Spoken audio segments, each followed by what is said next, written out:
اعوذ باللہ من الشیطان الرجیم بسم اللہ الرحمن الرحیم اتم الحج والعمرۃ للہ صدق اللہ العظیم۔ اللہ رب العزت کے فضل و کرم سے پورے روئے زمین سے حجاج اکرام دیوانہ وار عشق اور محبت سے سرشار حرمین کی طرف رواں دواں ہیں۔ اللہ رب العزت ان کا سفر آسان فرمائے، حج بیت اللہ کی سعادت جو نصیب کر رہے ہیں اللہ مقبول حج نصیب فرمائے، اور ہم جو ان کے لیے دعا کر رہے ہیں اللہ ہمیں بھی آئندہ سال اور بار بار اللہ حج بیت اللہ نصیب فرمائے۔ اور حضور علیہ الصلوۃ والسلام کا پاک ارشاد کہ بار بار حج اور عمرہ کرنے کی وجہ سے اللہ فقر کو دور کرتے ہیں۔ جو کثرت سے حج اور عمرہ کرتا ہے اس گھرانے پر ان لوگوں پر فقر کبھی نہیں آئے گا۔ اللہ رب العزت مجھے اور آپ کو بار بار کم از کم سال میں تو ایک حاضری ہونی چاہیے کہ انسان دنیا کے رنگینیوں، رونقوں، تنگیوں سے، دکھوں سے نکل کر میرے محترم دوستوں اور بزرگوں یکسو ہو کر وہاں جائے اور اللہ کے ساتھ راز و نیاز کی باتیں کرنے کے اللہ توفیق نصیب فرمائے۔ پھر عشق مصطفیٰ میں ڈوبتا ہوا مدینہ منورہ کا سفر، گنبد خضرا کا دیدار، جالیاں رسول اللہ صلی اللہ علیہ وسلم کے روض اطہر کی جالیوں کا دیدار، مدینہ شہر کی فضا، ہوا، وہاں کی برکات سمیٹنے کی اللہ ہم سب کو توفیق نصیب فرمائے۔ اصل میں یہ جو سفر ہے یہ سارے کا سارا محبت کا سفر ہے۔ جو حاجی جا رہے ہیں، جو جا چکے ہیں، جن تک یہ آواز پہنچ رہی ہے، جو مدینہ منورہ ہے میرے محترم دوستوں وہاں جمال ہی جمال ہے، اور مدینے کا ادب۔ مولانا ذکر رحمۃ اللہ علیہ نے ایک واقعہ لکھا ہے، ایک آدمی مدینہ منورہ گیا تو مدینہ منورہ کے بازار سے اس نے دہی خریدا، تو دہی خرید کر جب وہ کھانے لگا تو اس نے کہا کہ مدینے کا دہی کھٹا ہے۔ تو جب رات کو سویا تو حضور علیہ السلام نے فرمایا کہ میرے شہر سے نکل جا، کہ تو میرے شہر کی چیز میں نقص نکالتا ہے، یعنی اسے تو کھٹا کہتا ہے۔ پھر بڑا روتا رہا، آوزاری کرتا رہا۔ کسی نے کہا کہ حضور علیہ السلام کے چچا حضرت حمزہ کی قبر پر جاؤ، وہاں جا کے دعا مانگو، یہ ان سے نہیں مانگو، دعا اللہ سے مانگو۔ لیکن اس مقام پہ گیا اور وہاں بھی دعا مانگتے رہے۔ پھر حضرت حمزہ رضی اللہ تعالیٰ عنہ کی خواب میں آئے اور آپ نے فرمایا کہ جس طرح حضور نے فرمایا اسی طرح کرو، اس وقت مدینہ شہر کو چھوڑ دو۔ یہ محبت کا سفر ہے، وہاں کا ادب، احترام۔ پھر مسجد نبوی کے اندر صحابہ کو اللہ مخاطب کر کے کہہ رہے ہیں کہ دیکھو اپنی آوازوں کو حضور کی آواز سے زیادہ اونچا نہ کرو، ورنہ تمہارے اعمال جس کا مفہوم ہے بالکل ضائع ہو جائیں گے۔ پھر ایک صحابی تھے وہ اپنے گھر میں چھپ کر بیٹھ گئے، حضور نے فرمایا فلاں صحابی کدھر ہے، بلاؤ اس کو۔ کہ اللہ کے محبوب میری آواز قدرتاً اونچی ہے تو مجھے تو ڈر ہے میں تو بالکل ہی ضائع ہو جاؤں گا۔ حضور علیہ السلام نے فرمایا جس کا اختیار نہیں ہے وہ تو ایک الگ بات ہے، لیکن جس کا اختیار ہے، جو اس بات کو اپنے اختیار کے اندر ہے، پھر وہ آواز فرمایا علماء نے جس طرح حضور کی زندگی میں وہ ادب تھا آج بھی وہ ادب باقی ہے وہاں پر۔ یہ نہ ہو کہ اللہ رب العزت کسی عمل کی وجہ سے میرے محترم دوستوں محروم کر دیں۔ اب دوسری طرف آتے ہیں تو مختصراً یہ سماعت کرتے جائیے، سنتے جائیے۔ اگر جن لوگوں تک یہ پیغام پہنچے گا، کوئی مسئلہ ہے، لوگ اب بھی الحمدللہ ٹیلی فون کر رہے ہیں، واٹس ایپ پہ میسج بھیج رہے ہیں، تو کوشش یہ ہوتی ہے کہ حجاج کرام کو فوراً اس میسج کا رپلائی مل جائے، ان کو درپیش مسئلہ ان کا فوراً حل ہو جائے۔ حج کی 3 قسمیں ہیں، حج افراد ہے، حج قران ہے اور حج تمتع ہے۔ حاجی جب یہاں سے جاتا ہے، اب تو بعض لوگ ایسے سہولیات آ گئی ہیں کہ لوگ گھر سے ہی احرام باندھ لیتے ہیں، تو بعض لوگ ایئرپورٹ پر جا کر احرام باندھ لیتے ہیں۔ یہ جو 2 چادریں ہیں، یہ 2 چادریں کچھ یاد دلاتی ہیں پورے روئے زمین سے آنے والا حاجی میرے محترم دوستوں اگر بادشاہ ہے یا فقیر ہے یا وزیر ہے یا میرے محترم دوستوں کسی بڑے عہدے پر رہنے والا ہے، کسی کے پاس مال ہے، کسی کے پاس ملک ہے، کسی کے پاس دولت ہے، کسی کے پاس امیری ہے، کسی کے پاس فقیری ہے، کوئی جھونپڑے میں رہنے والا ہے، کوئی محلات میں رہنے والا ہے، تو پہلا اعلان یہ ہے اپنے جبے، اپنے قبے، اپنا لباس، اپنا علامت، یہ ساری نسبتوں کو یہاں اتار دو. اب روئے زمین پر آنے والا مشرق سے مغرب تک، شمال سے جنوب تک، دور اور نزدیک کا، ساری روئے زمین میں فرزندان توحید بس دو چادروں میں آئیں گے. یہ دو چادریں میں اس بات کی یاد دلاتی ہے کہ یہ جو تم نے جو فخر اور غرور کے، تم نے جو بڑائی کے، جو مناسب اور جو اپنے رتبے قائم کرنے کے لیے جو علامتیں تم نے لگائی ہوئی ہیں، اللہ کے ان کی کوئی قدر نہیں. اور فرمایا کہ جب تم لباس کو اتارو، سلوار اور قمیض کو اتار رہے ہو، تو اس کی نیت کر لو کہ اللہ میں گناہ کا لباس اتار رہا ہوں. آج تک گنہگار تھا، آج تک تیری نافرمانی کر رہا تھا، آج تک تیرے نبی کی سنتوں کے خلاف عمل کر رہا تھا. ربا تو نے سعادت دی ہے اپنے گھر کے دیدار کی، اللہ تو سعادت دے رہا ہے پیغمبر مصطفیٰ کے شہر کے دیدار کی. اللہ اس سعادت کو، اس نعمت عظمیٰ کو حاصل کرنے سے پہلے اللہ میں عزم اور ارادہ کرتا ہوں، صرف بدن کے کپڑے نہیں اتار رہا، اللہ میں لباس گناہ کو بھی اتار رہا ہوں. فرمایا احرام جب پہنے اور یہ نیت کرے کہ اللہ میں تقوی کا لباس پہن رہا ہوں، زہد کا، قناعت کا، صبر اور شکر کا لباس پہن رہا ہوں، اور اللہ یہ لباس صرف حج کے دوران نہیں ہے، اللہ یہ لباس اب موت تک میں پہنوں گا. یہ تقوی کا لباس، یہ تیری رضا کا لباس، تیری عطا کا لباس، تیری معرفت کا لباس، تیری محبت کا لباس، تیرے نبی علیہ الصلوۃ والسلام کی سنتوں کے مطابق، احکامات اور شریعت کے مطابق زندگی گزارنے کا لباس، اللہ میں موت تک پہن رہا ہوں. عزم اور ارادہ میں کر رہا ہوں، وجود دینے والا تو ہے، قبول کرنے والا تو ہے. نیت کرنا میرا کام ہے، عزم کرنا میرا کام ہے. جو میرے بس میں ہے رب وہ میں کر رہا ہوں، جو میرے بس میں نہیں ہے اس کو وجود دینے والی تیری ذات ہے. اور اللہ کے ہاں دلوں کو منور کرنا، اور اللہ کے ہاں میرے محترم دوستوں اور بزرگوں قبولیت سے نوازنا، یہ لمبی چوڑی ریاضت، عبادت، تقوی، طہارت چند لمحے ہوتے ہیں. وہ لمحے اللہ کے ہاں قبول ہوگے، اللہ موت تک قبول کر لیتا ہے. کون سا لمحہ، کون سا لمحہ قبولیت کا ہو، کون سی ادا اللہ کو پسند آ جائے. اور اللہ کو میرے محترم دوستوں سب سے محبوب ادا وہ عاجزی کی ہے، وہ انکساری کی ہے. اور اس کے بعد میرے محترم دوستوں جب چادروں کو باندھ لے، اس کے بعد اگر مکروہ وقت نہیں ہے تو 2 رکعت نفل ادا کر لے. اس کے بعد پھر سر کو ڈھانپ کے 2 رکعت نفل ادا کر لے. یہ ایئرپورٹ پر ہی زیادہ پڑھے جاتے ہیں، وہاں مسجد موجود ہے. یہاں اسلام آباد ایئرپورٹ میں وہیں پر حاجی، اب تو نیچے بھی جگہ بنی ہوئی ہے، وہیں پہ انسان تبدیل کرتا ہے، پھر وہیں پہ نفل ادا کر لے، پھر اللہ سے دعا مانگے. ابھی نیت نہ کرے، کیونکہ جب نیت کر لے گا تو احرام کی پابندیاں اس کے اوپر لازم ہو جائیں گی. احرام کی حالت میں خوشبو استعمال نہیں کر سکتا، خوشبودار صابن استعمال نہیں کر سکتا، ٹوتھ پیسٹ خوشبودار استعمال نہیں کر سکتا، احرام کی پابندی میں خوشبو لگا نہیں سکتا، خوشبو سونگھ نہیں سکتا، احرام کی حالت میں سر کے بالوں میں کھجلی نہیں کر سکتا. ایسی کھجلی کے 3 بال اس کے ٹوٹ جائیں. اگر 3 بال ٹوٹے، وضو کرتے ہوئے داڑھی کے 3 بال ٹوٹے، 1 مٹھی کے برابر غلہ صدقہ کرنا ہے. 3 سے زیادہ ٹوٹے، آدھا سا غلہ صدقہ کرنے. اس سے زیادہ ہوئے پورا سا جو ہے، یعنی جو صدقۃ الفطر ہے اس کے برابر غلہ صدقہ کرنا ہے. اس لیے احرام کی حالت میں میرے محترم دوستوں اور بزرگوں اب بوسو بیوی کے ساتھ محبت کی باتیں کرنے، بوسو کنار کرنا، اگر ساتھ خاوند بیوی دونوں سفر کر رہے ہیں، اب یہ ساری پابندیاں احرام کی حالت میں اس کے اوپر آ جائیں گی. کیوں کہ اب تو میرے محترم دوستوں اور بزرگوں دیوانہ وار یہ سفر ہے، دیوانہ وار یہ سفر ہے. موقع ملے گا آپ کو وہاں پہ، میاں بیوی دونوں جا رہے ہیں تو احرام جب کھل گیا تو اب احرام کے کھلنے کے بعد آپ کی بیوی آپ کے اوپر حلال ہے. یہ صرف وقتی طور پہ جو پابندی تھی یہ تھی.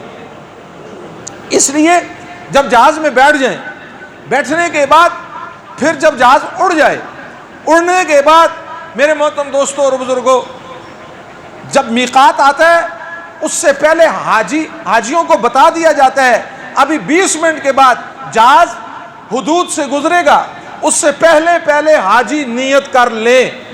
اکثر ہم نے یہ دیکھا ہے، ہمارا ایک سفر تھا، کچھ دیر ہم نے قطر میں رکنا تھا تو نیت پہلے کرنی تھی. تو وہاں جب جدہ ایئرپورٹ پر اترے تو ایک آدمی مجھے آ کر کہتا ہے کہ بھائی احرام کب باندھنا ہے، یعنی اب کون سا احرام، اب تو اس کے اوپر دم آ گیا ہے. اب تو حدود حرم کے اندر یعنی حدود سے گزر گیا یہ آدمی. اس لیے میرے محترم دوستوں اور بزرگوں، اگر نہیں تو احرام باندھ کے جو ہی جہاز اڑے آدھے گھنٹے کے بعد آپ نیت کر لیں. پاکستانی جو ہے نیت کر لیں، اے اللہ میں عمرے کی نیت کرتا ہوں. اردو میں بھی کہہ سکتے ہیں، ضروری نہیں کہ عربی میں ان الفاظ کو دہرایا جائے. اے اللہ میں عمرے کی نیت کرتا ہوں، اس کو میرے لیے آسان فرما اور قبول کر. اور فوراً نیت کے بعد لبیک اللہم لبیک لا شریک لک لبیک ان الحمد والنعمت لک والملک لا شریک لک. یہ نیت کے ساتھ ملا کر کے فرض ہے. یہ جو احرام پہلا جو فرض ہے اس کی 3 چیزیں ہیں. احرام ہے، نیت ہے، اور نیت کے ساتھ ملا کر ایک دفعہ باواز بلند تلبیہ کہنا. احرام باندھ لیا، نیت آپ نے کی لیکن تلبیہ آپ نے بعد میں کیا، تو اب جو فرض تھا اس فرض میں جو 3 چیزیں تھیں، جو 3 رکن تھے، ان میں سے ایک رکن آپ کا رہ گیا. اس لیے یہ پیچیدہ مسئلہ عام حاجیوں کو نہیں پتا ہوتا. نیت کرتے ہی ساتھ تلبیہ کہنا ہے. پھر میرے محترم دوستوں اور بزرگوں، جدہ میں اتر کے امیگریشن کے بعد جب آپ اپنے ہوٹل کے اندر چلے گئے، آرام کریں. اچھا، یہ جو احرام باندھا ہوا ہے اس میں آپ غسل کر سکتے ہیں. غسل بغیر خوشبو کے، خوشبو والا صابن استعمال نہ ہو، خوشبودار چیز استعمال نہ ہو. گرمی لگی ہوئی ہے، احرام کو اتار کے آپ غسل کریں. غسل کرنے کے بعد پھر آپ احرام کو باندھ لیں، کوئی حرج نہیں ہے اس کے اندر. تو آپ پھر حرم کی طرف جائیں. میرے محترم دوستوں اور بزرگوں، نیچے سفید ماربل لگی ہوئی ہے. جب وہاں پہنچے تو سامنے بیت اللہ ہے، اور حدیث کے اندر آتا ہے بیت اللہ پر نگاہ پڑتے ہی جو دعا مانگو گے اللہ قبول کرے. تو امام ابو حنیفہ رحمۃ اللہ علیہ نے فرمایا کیا دعا مانگے؟ جو ہی بیت اللہ پر نگاہ مانگے پڑھے تو کہ اللہ اس سے پہلے جتنی دعائیں مانگی تھی اس کے بعد جتنی مانگوں گا ساری قبول کر لیں. اب آنکھ جھپک بھی جائے تو کوئی مسئلہ نہیں ہے، کیونکہ اس نے دعا مانگ لی. اللہ پہلے دعاؤں کو بھی قبول کر اور اس کے بعد جو دعائیں مانگوں گا وہ بھی قبول کر. جلد بازی نہیں کرنی ہے. کوئی پہلی دفعہ بیت اللہ کو دیکھ رہا ہے، لیکن میرے محترم دوستوں میں کہتا ہوں 1000 بار بھی دیکھو، ہر دفعہ ہی اس کا لطف اور نظارہ اس کا عجیب ہے. خوب دعا مانگو بیت اللہ کے دیکھ، خوب مانگو اپنے لیے، اپنی آل و عیال کے لیے، اپنے وطن کے لیے، اپنے ملک کے لیے، پوری امت مسلمہ کے لیے. اور اس کے بعد یہ ابھی احرام آپ کا عمرے کا ہے، اس کے بعد پھر آپ نے طواف شروع کرنا ہے. میں مختصراً بتاتا چلا جا رہا ہوں، ورنہ نہ ہو تو وہاں معلمین بھی ہوتے ہیں. جو حجر اسود ہے، جہاں پر یہ حجر اسود ہے وہاں ایک لائن لگی ہوئی ہے، وہاں پر آئے اور کہے کہ اے اللہ میں عمرے کے طواف کے 7 چکروں کی نیت کرتا ہوں، قبول کر اور آسان فرما. اور پھر یوں ہاتھ اٹھا کے حجر اسود کی طرف کرے، بسم اللہ اللہ اکبر اللہ الحمد، پھر ان کو چومے. چومنے کے بعد پھر یہ طواف شروع کر دے. طواف شروع کرتے ہوئے دعائیں مانگے اللہ سے، جو ہر زبان اللہ جانتا ہے. ضروری نہیں کتابوں کو کھول کے آپ پڑھیں، بس جو دل میں آ رہا ہے آپ وہ مانگتے چلے جائیں. پھر جب رکن یمانی اور حجر اسود جو ہے، یہ آخری جو دیوار ہے، رکن یمانی اور حجر اسود، یہاں پر حدیث کے اندر آتا ہے 70,000 فرشتے ہر وقت موجود ہوتے ہیں جو طواف کرنے والوں کی دعاؤں پر آمین کہتے ہیں. پھر یہاں سے وہاں تک پھر دعا مانگے. پھر ایک روایت میں اللہم ربنا آتنا فی الدنیا حسنہ وفی الآخرۃ حسنۃ وقنا عذاب النار وادخلنا الجنۃ مع الابرار یا عزیز یا غفار. یہ دعا مانگے، دنیا بھی مانگ لی اور آخرت بھی مانگ لی. پھر اسی طرح جب حجر اسود پر پہنچے پھر بسم اللہ اللہ اکبر اللہ الحمد، پھر استلام، اس کو استلام بولتے ہیں. اور اس طواف کے دوران بیت اللہ کی طرف سینہ بھی نہ ہو، بیت اللہ کی طرف پیٹھ بھی نہ ہو، بیت اللہ آپ کی بائیں جانب ہو. پھر دوسرا چکر، پھر استلام، 7 چکر پورے کرے، پھر آخر میں استلام کرے. حجر اسود بسم اللہ اللہ اکبر واللہ الحمد کہہ کے 7 چکر 8 استلام. اس کے بعد مقام ابراہیم کے پاس جا کر، جگہ ہو تو ٹھیک ہے ورنہ پورے مطاف میں جہاں چاہے 2 رکعت واجب الطواف. یہ نیت بھی حاجیوں کو نہیں پتا ہوتی. یہ جو 2 رکعت ہیں یہ واجب ہیں اور ان کی نیت طواف کی کرنی ہے. 2 رکعت واجب الطواف ادا کرے. ادا کرنے کے بعد پھر زمزم پیے، اتنا پیے کہ یہاں تک آئے اور اس کو محسوس ہو کہ اب الٹی ہو رہی. چہرے پہ ڈالے، اپنے احرام پہ ڈالے. پھر اس کے بعد میرے محترم دوستوں اور بزرگوں، جاتے ہوئے موقع ملے تو حجر اسود کا استلام کر کے بسم اللہ اللہ اکبر اللہ الحمد کہہ کے پھر صفا پہاڑ کی طرف چلا جائے. پھر صفا پہاڑ پہ اتنا اوپر جائے کہ بیت اللہ اس کو نظر آئے اور خوب دعائیں مانگے. پھر یہاں سے سعی شروع کرے صفا سے مروہ تک اور نیت کرے کہ اے اللہ میں سعی کی نیت کرتا ہوں ان 7 چکروں کی قبول کر اور آسان فرما عمرے کے لیے. پھر یہاں سے مروہ یہ 1 چکر ہوگا, صفا سے مروہ 1, مروہ سے صفا 2. میلان احزرین سبز لائٹیں لگی ہوئی ہیں, وہاں پر مرد بھاگیں گے, عورتیں بھی بھاگتی ہیں, عورتوں کو نہیں. اور یہ وہ سنت ہے جو اماں ہاجرہ یہاں پر دوڑی تھی. حج کیا ہے؟ حج میرے محترم دوستوں اس خاندان کی یاد ہے. حج ابراہیم علیہ السلام کی توحید کی صداؤں کی, میرے محترم دوستوں, اور ان کی قربانیوں کی, ان کی عظمت کی, ان کی رفعت کی, ان کے مقام کی, یہ ساری یادگار ہے. ایک عورت کی سنت کو اللہ نے قیامت تک کے لیے جاری کر دیا. پھر صفا سے شروع کرے, 7واں چکر مروہ پہ جا کر ختم کرے. یہ 7 چکر ہوئے, موقع ملے تو 2 نفل ادا کر لے کہ اللہ پاک تو نے سعادت دی ہے. اور اس کے بعد سر کے بال منڈوائے. سر کے بال منڈوانے کے بعد اب اپنے احرام کو کھول دے. اب احرام کو کھول دیا, اب وہاں پر رہے. حاجی پاکستان کے جاتے ہیں, کچھ وقت ان کو ملتا ہے, پھر اس کے بعد وہاں کی سب سے افضل عبادت بیت اللہ کا طواف ہے.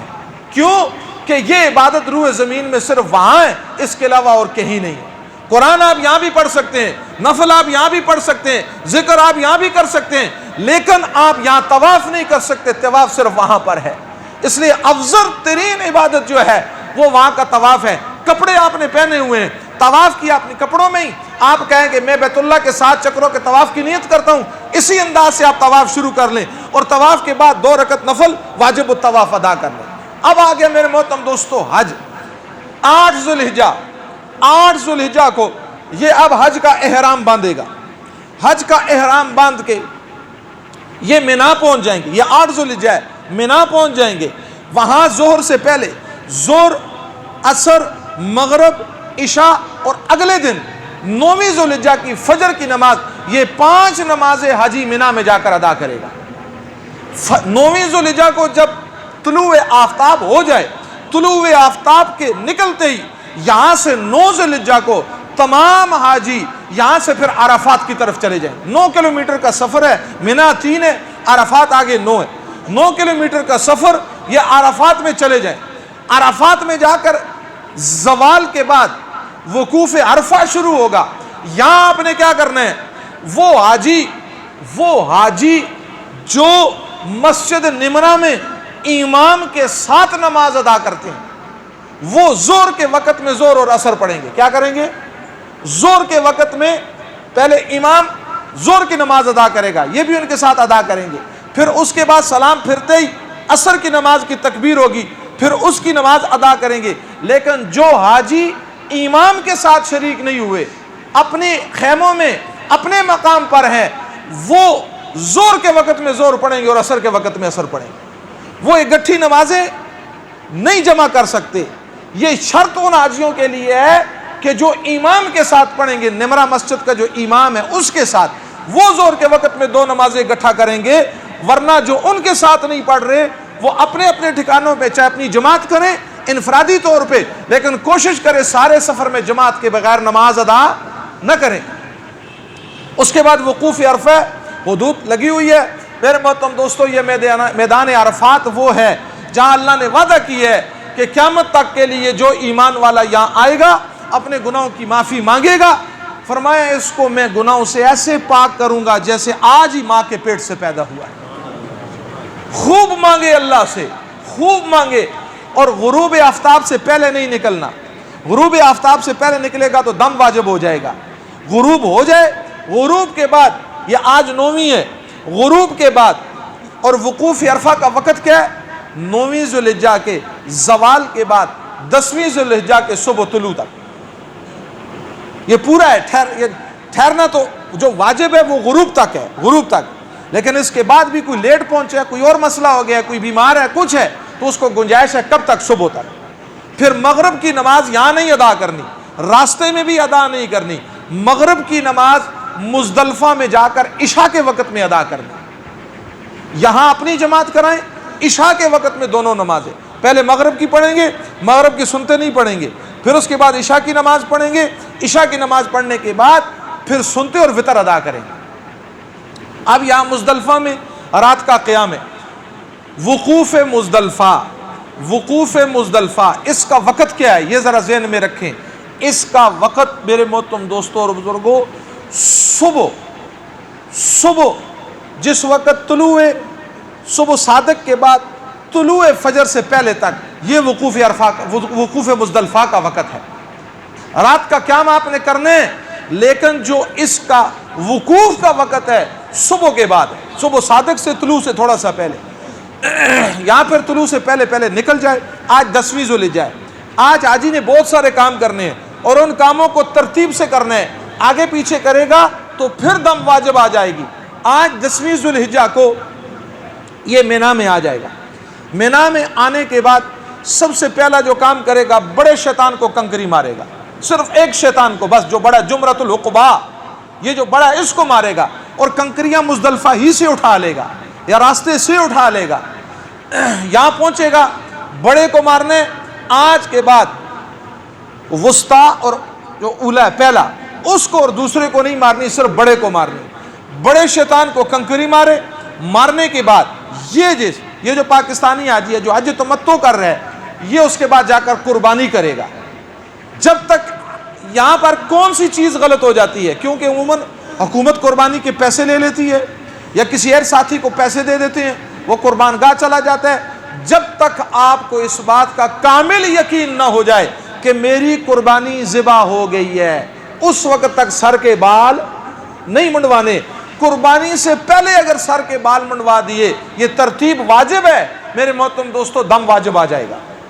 پہلے بڑے شیطان کو کنکری، اس کے بعد قربانی کا یقین ہو گیا کہ آج میری قربانی ادا ہو گئی ہے، اس کے بعد سر کے بال منڈوانے.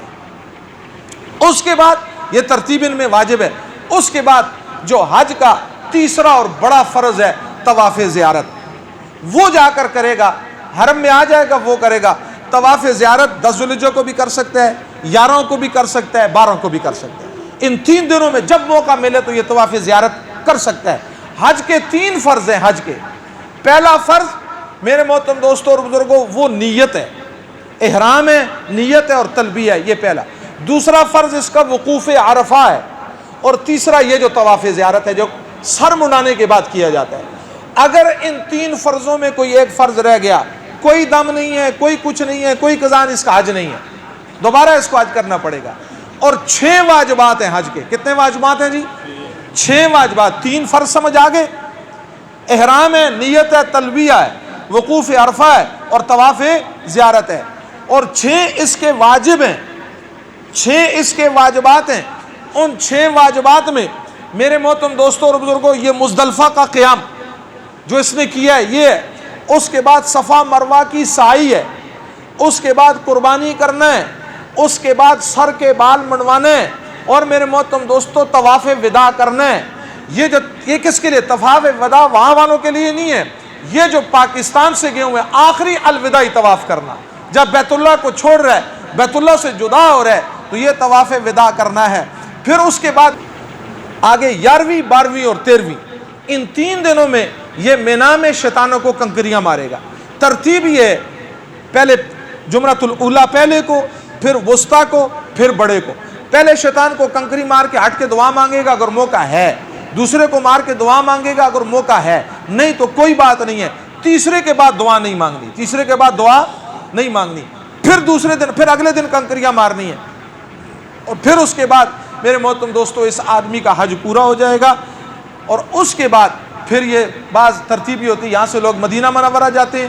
جو پہلے مدینہ منورہ جاتے ہیں وہ پھر مکہ مکرمہ میں آ جاتے ہیں.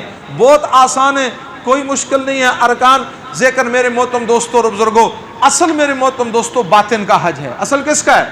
جیسے میں رابعہ بصریہ اشعار پڑھ رہی تھی، میں کہ جنید بغدادی غالباً پوچھا کہ کیا کر رہی ہے؟ یا بیت اللہ میں اشعار پڑھ رہی ہے.